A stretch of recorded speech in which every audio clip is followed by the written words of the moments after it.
Então, não sei se ainda pode dizer boa tarde ou boa noite. Eu sou francês, não sei se vocês sabem. Não estão ouvindo, não? Não?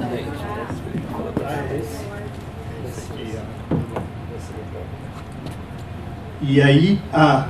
Agora está melhor. Sim, então eu sou francês, mas moro no Ceará, já faz uns 15 anos.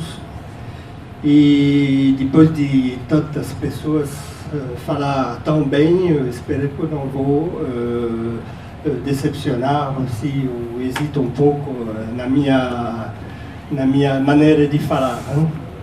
Então, meu propósito em falar sobre a relação de astrologia tradicional e uma temática tão atual, tão importante mesmo para os homens de hoje, o meu propósito é justamente de mostrar que pode ser aplicada às regras.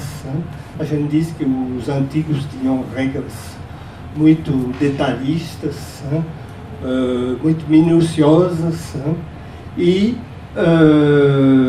parecem assim se aplicar como se fossem, dão um ar de fatalismo a tudo que tem que acontecer. Aí vamos ver que existe afirmação do tipo, então, se o planeta que rege a profissão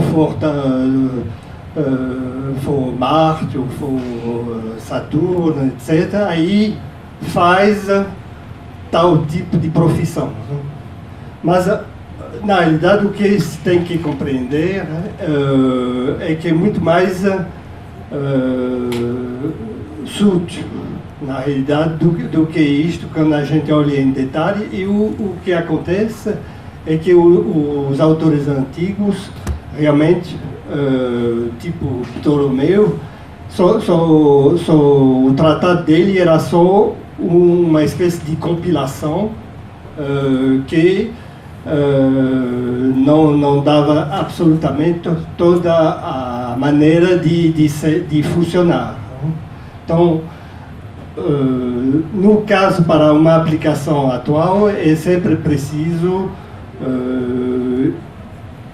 fazer primeiro um trabalho de compreensão dos princípios que estavam na base de todas essas regras e técnicas. Passar o seguinte. Então, realmente, no entanto, é sabido que em astrologia horária, a pessoa vem muitas vezes fazer umas perguntas bem precisas, do tipo, isso aí são mais já as perguntas que cada um se faz a uma certa época da vida, porque na realidade não é raro ver uma criança perguntar a um astrólogo o que eu serei quando crescer. Mas às vezes os pais até querem saber, já tem gente que vem desde quando é neném, já acaba de nascer e quer saber o que vai ser o filho. Assim é até um pouco uma atitude parecida como o do rei antigo, que vinha justamente perguntar, porque a primeira coisa que ele queria saber, primeiro, se era o filho ia viver. Então, quando nascia um filho, ele realmente tinha um bocado de perguntas para saber se ele ia viver e se ele era um rei, se seria também, conseguiria ser rei, seria um grande rei. Então, os pais ainda vêm para saber o que o filho será quando crescer. Aí depois a pessoa mesmo pode vir para dizer: conseguirei me realizar na vida, chegarei ao nível ambicionado nesta profissão, obterei o posto desejado, conservarei meu emprego. Hein? Então, que respostas, conceitos e técnicas astrológicas velhos de 2000 anos ou mais podem dar a estas perguntas? Então, eu quero fazer uma reflexão prévia, é que, baseado justamente no Tetrabíblios de Cláudio Ptolomeu, uma vez então que a previsão por meios astronômicos está dividida em duas grandes partes principais, e uma vez que a primeira e mais universal, chamada de geral, é aquela que está relacionada com raças, países e cidades consideradas em sua totalidade. Então, é essa da qual o Rodolfo falou agora. E a segunda, e mais específica, que é chamada genealógica, é aquela que se refere aos homens individuais. Queremos ser acertada, tratarmos primeiramente da divisão geral. Então, é isso que o Rodolfo falou, e eu acho que foi até bom colocar nesta ordem.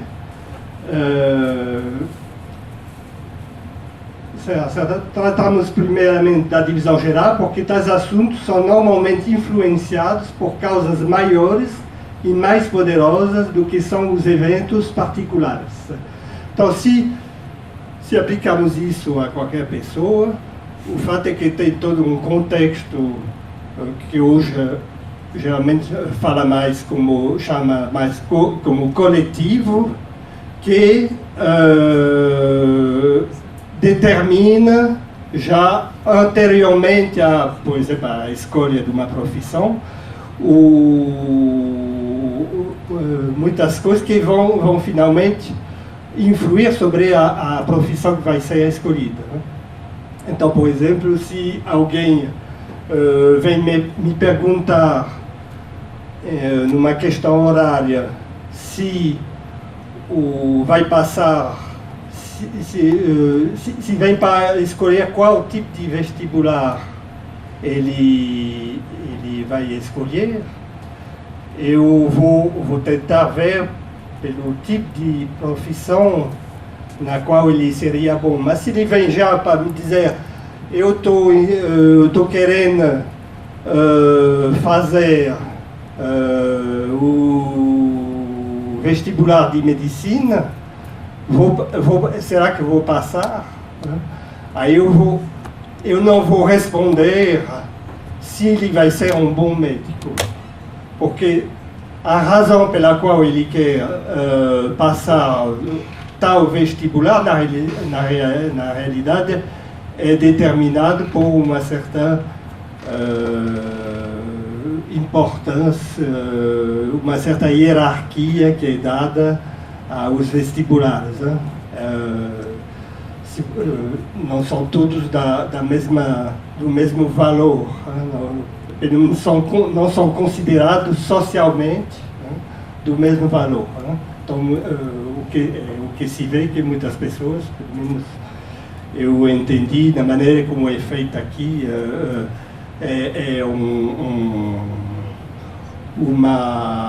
a escolha de fazer tal vestibular não corresponde forçosamente às qualidades da pessoa.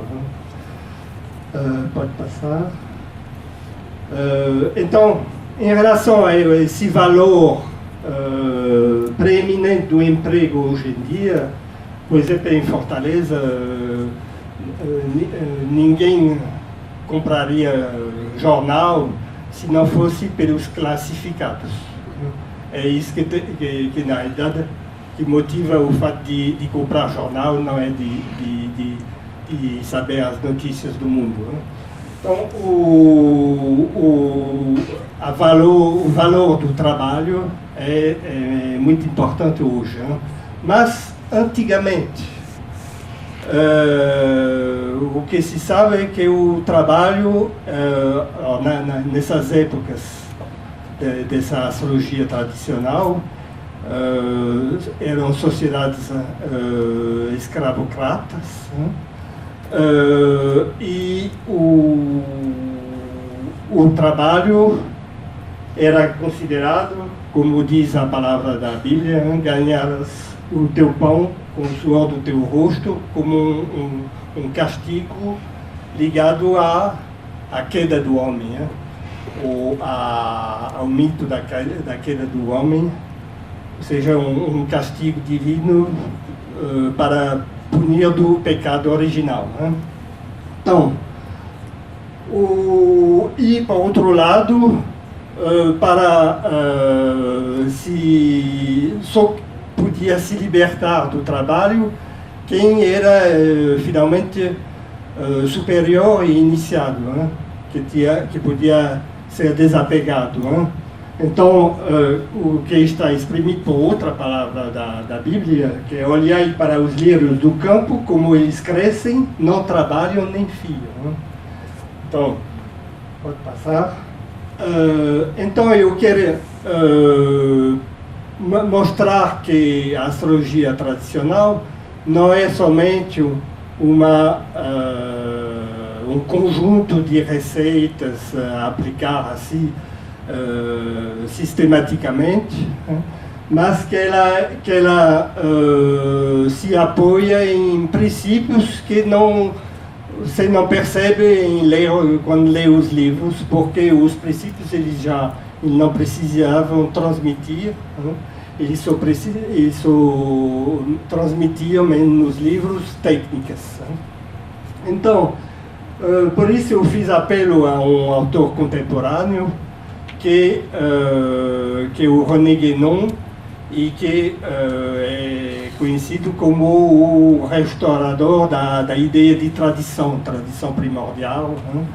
E num dos seus livros, que é intitulado Realização Espiritual, e Iniciação e Realização Espiritual, ele fala sobre a glorificação moderna do trabalho, fazendo essa distinção entre trabalho, ato próprio, que é um conceito tirado de Aristóteles, e vocação. Então, para ele, trabalho feito indistintamente, unicamente pelo prazer de atuar, ou por necessidade de ganhar vida, não merece ser exaltada de maneira nenhuma e nem sequer pode ser considerado mais que como uma coisa normal, que chega a tomar um caráter que, sem nenhum exagero, poderíamos qualificar de infra-humano. Um trabalho não é realmente válido se não se for conforme à natureza mesma do ser que o faz, de sorte que não é para essa natureza outra coisa que o meio de realizar-se tão perfeitamente como é possível. Então, a partir disso, eu me perguntei se todas essas técnicas gregas, antigas, medievais, eram utilizadas ainda hoje, no sentido de dizer se vai ser realmente a profissão das pessoas ou se elas representariam mais alguma coisa próximo dessa ideia, ou seja, que é o que eles se realizariam mesmo, sendo isso conforme a sua natureza verdadeira, né? Então, pode passar, por favor. Aí a segunda, aí vou voltar depois justamente a Ptolomeu para responder essa pergunta. Mas a segunda pergunta que eu fiz é sobre quais as casas eram utilizadas na astrologia tradicional, e eu incluo na astrologia tradicional como o testamentário da astrologia tradicional é o Morin de Villefranche, porque realmente no século XVII ele tentou salvar a astrologia de cair na astrologia popular. Não conseguiu, porque finalmente nenhuma das duas, aliás, ficaram, porque a popular foi proibido pelo rei, pelos interesses da monarquia, e a astrologia erudita desapareceu, pelo menos entrou em decadência na maioria dos países da Europa. Um pouco menos na Inglaterra, se bem que foi por isso que ela ainda sobreviveu. Então, o Morin Villefranche, no entanto, no seu intuito de racionalizar a astrologia, ele foi o primeiro a fazer a estruturar as casas em triplicidade. E então, 4 triplicidades, 12 casas. E a segunda triplicidade é a triplicidade do ângulo do meio do céu, a que chamam a 10ª casa, que pertence à juventude. Então, não vou falar desse aspecto, mas esta é também chamada triplicidade da ação, é tradução português de Portugal, e do ganho ou dos bens mundanos, que dele fluem, porque como todas as coisas agem fisicamente, trabalham para algum bem físico. Mas o ganho, o bem físico, que é conferido ao homem a partir das suas ações, é triplo. Então, o primeiro, por ordem de dignidade imaterial, tal como são as artes, a magistratura, as dignidades e as honras às quais um homem é elevado, assim como o poder e a majestade, pelo que detém a principal casa desta triplicidade, isto é, o ângulo do meio do céu. O segundo é material e animado, como o são os súditos, servos e todas as outras criaturas vivas, e está colocada na 6ª casa, de acordo com o movimento do Equador, na triplicidade subsequente. O último é material e inanimado, como são o ouro, a prata, os objetos de casa e até todos os outros bens imóveis obtidos pelo seu próprio trabalho, que são atribuídos à 2ª casa, sob o nome de riquezas. Então, na realidade, isso não se modificou muito, não. Isso aí ainda é usado. Mas a explicação que ele dá é que é baseada na tripartição da alma, segundo os filósofos clássicos, desde Aristóteles, e que foi retomado também na filosofia muçulmana e cristão. Então, pode passar. Aí vou ver da aplicação como que se faz. Né? Aí para a aplicação eu fui buscar, porque tem uma questão. Essa casa 6, para que ela serve nessa história de trabalho? Porque muitas vezes se diz que é a casa do trabalho. Não? Então, será que ela serve para alguma coisa realmente? Ou isto não se aplica? Então, isso eu fui buscar no maior representante da astrologia horária, William Lilly, nas perguntas relativas à 6ª casa. Ele diz que trata de doentes criados pequeno gado. Né? Então, criados, é ali que ainda no tempo dele, criados que eram os trabalhadores. Né? Então, só tem uma pergunta em todo o livro que diz respeito a esse assunto. Né? Então, ele diz: se um criado se libertará do seu amo, a primeira casa, o seu regente, a lua, significará um criado. A casa 10 e o regente desse signo denotarão o seu ano. Aí depois outras considerações, mas a casa 6 não aparece. Então, por exemplo, um astrólogo moderno que eu conheci, que era o seguidor de Rudyard, na França, o Ruperti, dizia jogo para ganho, para viver, isso é casa 6, e a 10 é a vocação.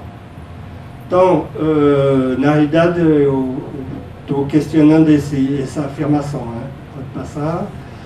Aí, eu fui procurar um autor mais antigo, que é o autor de El Libro Cumprido en los Judicios de las Estrellas.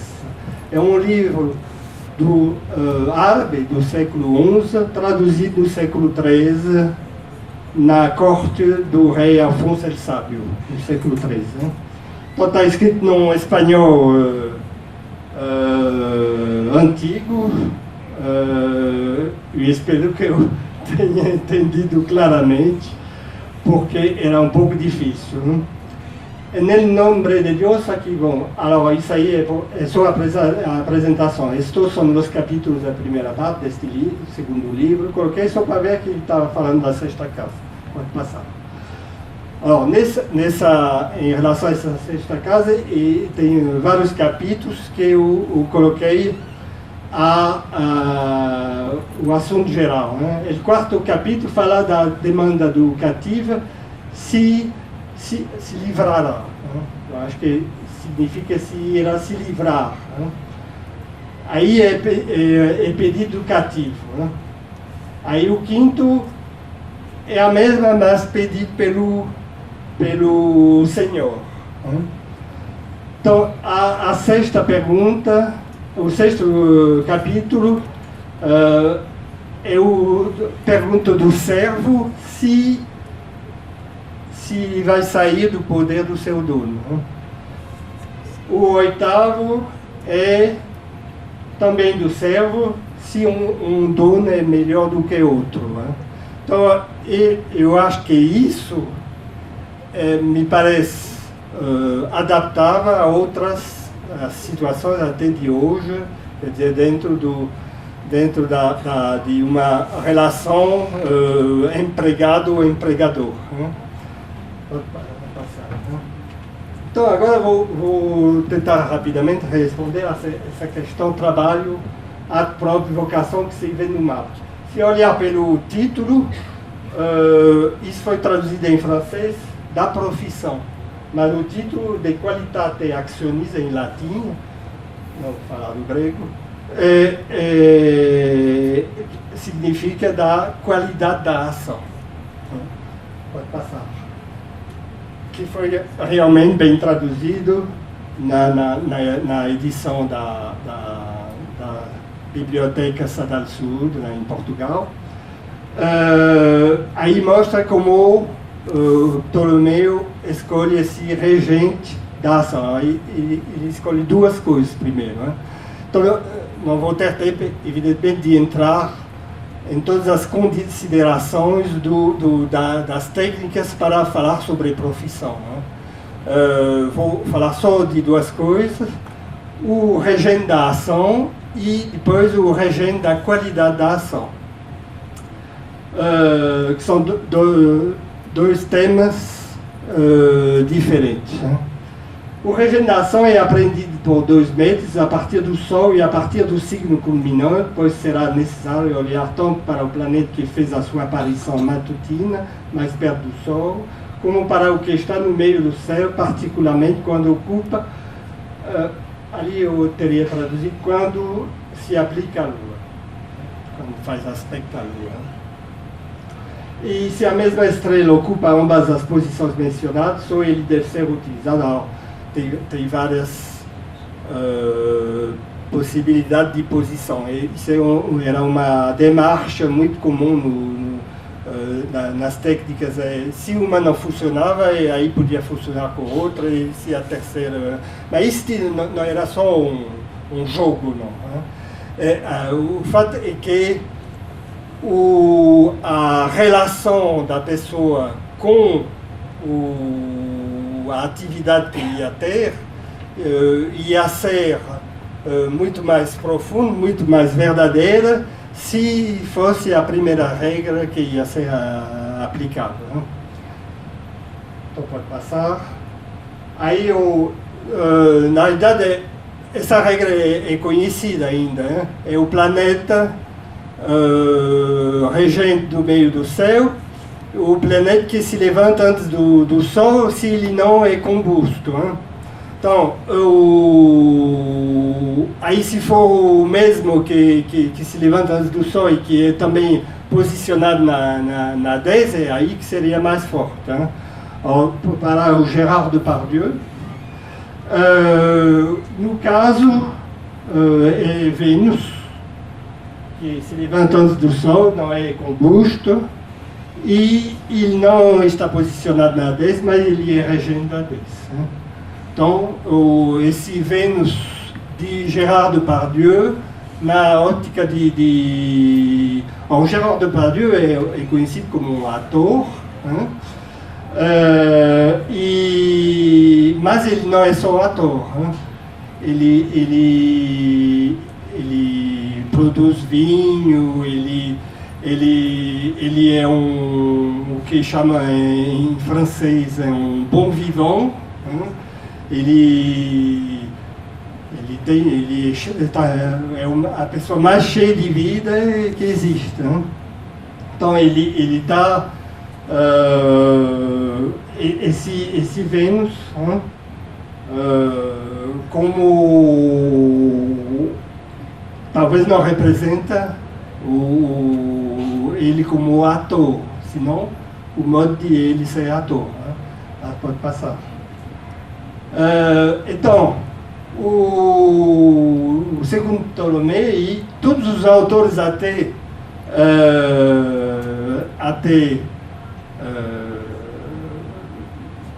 Morin, até William Lilly, só 3 planetas podiam ser regentes da qualidade da ação, de que vamos falar agora. Né? Ou seja, assim, determinaremos assim com o planeta que se levanta antes do Sol, né? Determinaremos então o planeta que governa a ação. A qualidade da ação, contudo, deve ser discernida a partir do caráter dos 3 planetas, Marte, Vênus e Mercúrio. Então, passar para... e a outro... Aí, para cada um desses planetas, ele dá umas profissões que tem esse caráter do planeta. Passa. E isso ainda continua com o William Lilly, mas ele assinala uma coisa. Ele pergunta, quer dizer, será que a pessoa terá uma arte, estudo, profissão, ou se ela não terá nenhuma? Então, se o nativo terá uma arte, deve-se considerar Marte, Vênus, Mercúrio, a mesma coisa. Aí ele especifica, Mercúrio mostra o discernimento e as funções da mente, Marte a capacidade física para aguentar, Vênus o gozo, assim se qualquer vestígio estiver colocado em lugares, etc. Vamos voltar depois a esse, mas eu vou passar a próxima. Então, porque os princípios dessa história é a tripartição da alma em alma vegetativa, que é representada pelo ascendente, alma sensitiva pela lua e alma racional por Mercúrio. Então, a alma sensitiva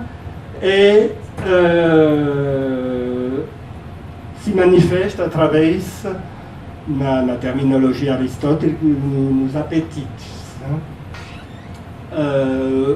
Que são, na verdade, 3, correspondendo os 3 planetas que regem a qualidade da ação, ou seja, o apetite concupiscível, do latim concupiscere, né? Pelo qual o homem é levado a buscar objetos que lhe convém a fugir dos que lhe são nocivos. Então, isso é representado por Vênus, e vai reger as profissões que estão ligadas à busca de satisfações dos sentidos, né? do prazer. Né? aí o Gerard Depardieu, até com a própria regeneração, para mim, cabia ter nessa explicação. Né? Então, o princípio da ação é Marte, né? E o princípio da razão é Mercúrio. Então, são os três planetas. O próximo. Né? Então, ali, bom, são as regras como a escolha pelas posições das casas, né? Principalmente as casas angulares, né? Mas como é raro justamente não acontecer, é por isso que no texto do Lilly mostrava que no caso, na mesma atitude, se não encontrar nas casas angulares, aí entram um bocado de outras regras para finalmente escolher o certo é que tem que escolher primeiro esse tipo Mercúrio, Marte ou Vênus. Né? Passa. Aí justamente eu tinha pegado e traduzido essa entrevista do Gerard Depardieu e diz: aqueles que dirigem os filmes seriam muito incapazes de achar onde matar o que me anima. Estou noutra. Não sou ator, estou na vida, faço meu trabalho, me pagam e eu me divirto. Sempre foi assim, sempre. Não faço este trabalho, ele diz mystère, métier, ofício. Né? Por vocação. Minha vocação é aventureiro. Explorador da existência é o que me torna livre. Pega o último, que eu volto ao mapa não, o último.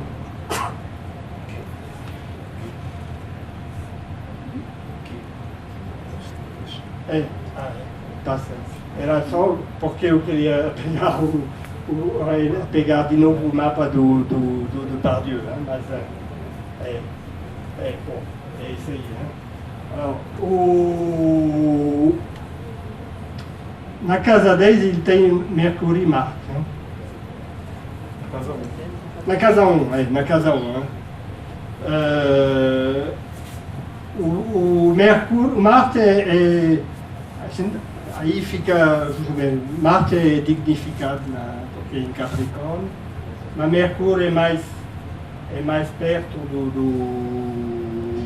mas ele é combusto, né? Então, de certa maneira, e tem uma regra que fala